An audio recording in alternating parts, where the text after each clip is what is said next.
You are not one person. You never have been. At work, you wear one face. At home, another. With your parents, you become someone your friends wouldn't recognize. In a crisis, a version of you emerges that surprises even you. 10 different situations, 10 different yous. 5,000 years ago, Vishnu, the preserver, showed us this isn't a flaw. It's the architecture of the soul. He incarnated 10 times, 10 avatars, 10 completely different forms. A fish, a tortoise, a boar, a half-lion, a dwarf, a warrior, a prince, a cowherd, a Buddha, a destroyer, yet to come. Same God, 10 masks, and understanding why changes how you see every version of yourself. The Dashavatara, Vishnu's 10 incarnations, isn't random. It's a progression.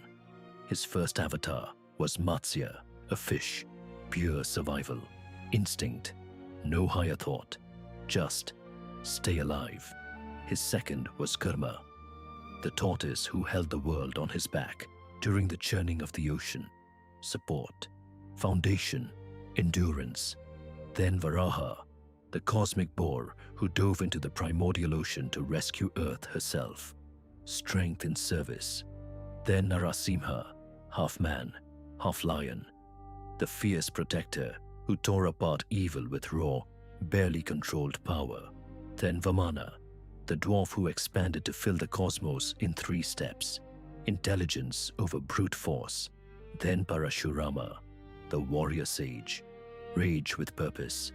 Then Rama, the ideal man, duty, honor, self-sacrifice. Then Krishna, the divine playmaker, complexity, strategy, love and war intertwined. Then Buddha, awakening, compassion, transcendence. And finally, Kalki, the avatar yet to come, the destroyer and renewer.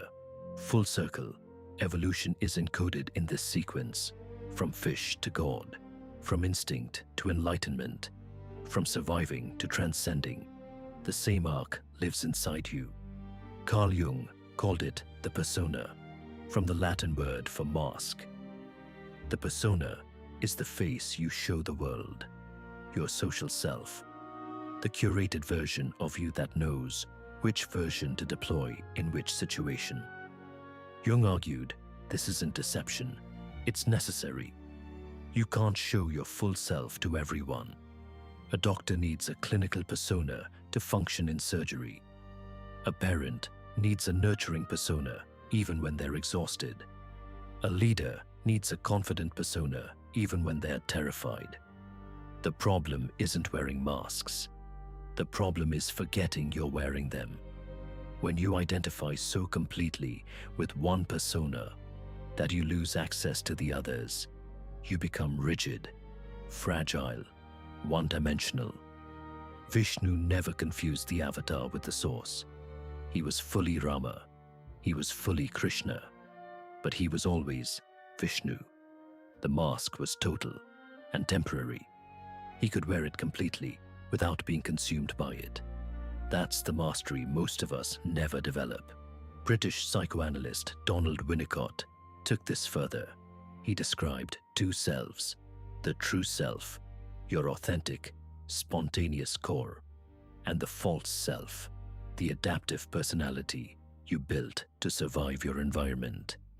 As children, if our authentic expression was met with rejection, punishment, or indifference, we learned to construct a false self that would be accepted: the good student, the obedient child, the funny one, the tough one.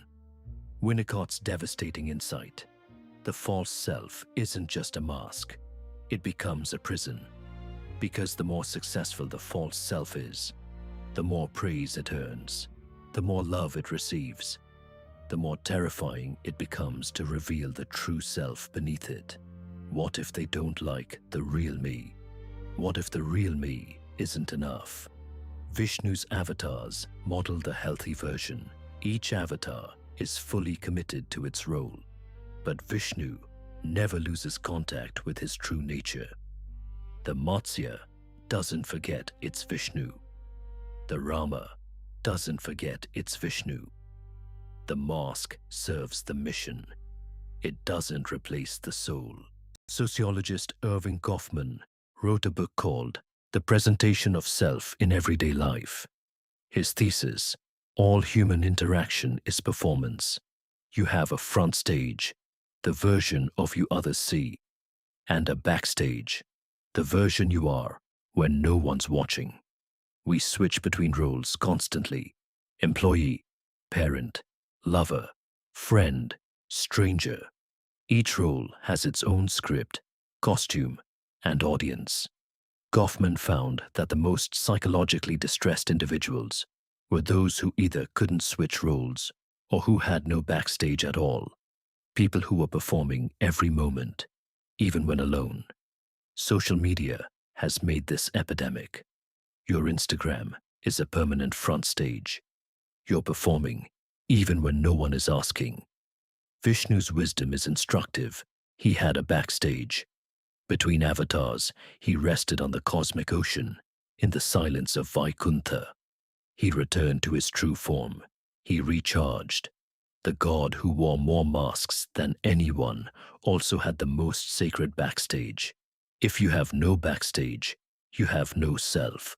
Let's map Vishnu's avatars to the roles you play. Your Matsya, the survivor, the version of you that kept going when everything was underwater. Pure instinct. Your Kurma, the supporter, the one who carries others even when it costs you. Your Varaha, the rescuer, the one who dives into chaos to save someone else.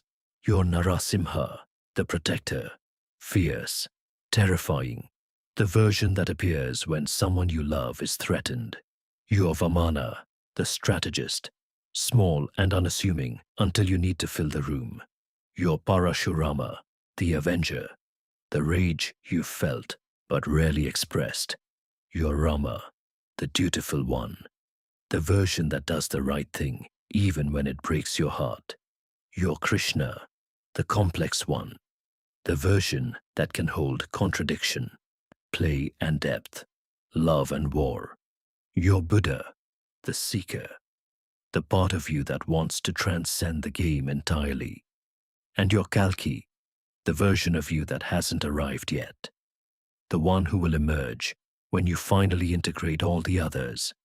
You've been every avatar. The question is, which one are you stuck in? The real teaching of the Dashavatara isn't about wearing masks. It's about integration. Jung's concept of individuation describes the lifelong process of integrating all your subpersonalities into a coherent whole. Not choosing one avatar and rejecting the others. Not being only the warrior or only the sage, but developing the capacity to access any version of yourself when the moment requires it, and returning to your center when the moment passes. Vishnu doesn't prefer one avatar over another. He becomes whatever the universe needs, when the universe needs it. That's not fragmentation. That's wholeness. The most integrated people aren't the ones with one consistent personality. They're the ones with the widest range, who can be fierce and tender, strategic and spontaneous, devoted and independent, without losing their core. You don't need to find your authentic self by eliminating your masks. You need to find the Vishnu beneath them, the one who can wear any face and be diminished by none. Here's your exercise. Write down the 10 roles you play most often: parent, employee, friend, partner, creator, helper, fighter, peacemaker, seeker, whatever they are. Now ask, which role do I over-identify with? Which role have I abandoned? Which role am I afraid to try? The avatar you're avoiding is the one holding the key to your next evolution. Our Shadow Work Journal has a full chapter on Vishnu's archetypes, with guided exercises for each avatar mapping. Link in the description. And if you want to understand the psychology of destruction, how Shiva's Tandava explains why you can't let go, watch our deep dive. It changed a lot of lives. Subscribe. New mythology decoded through psychology every week. You are not one person. You are 10, and the 11th.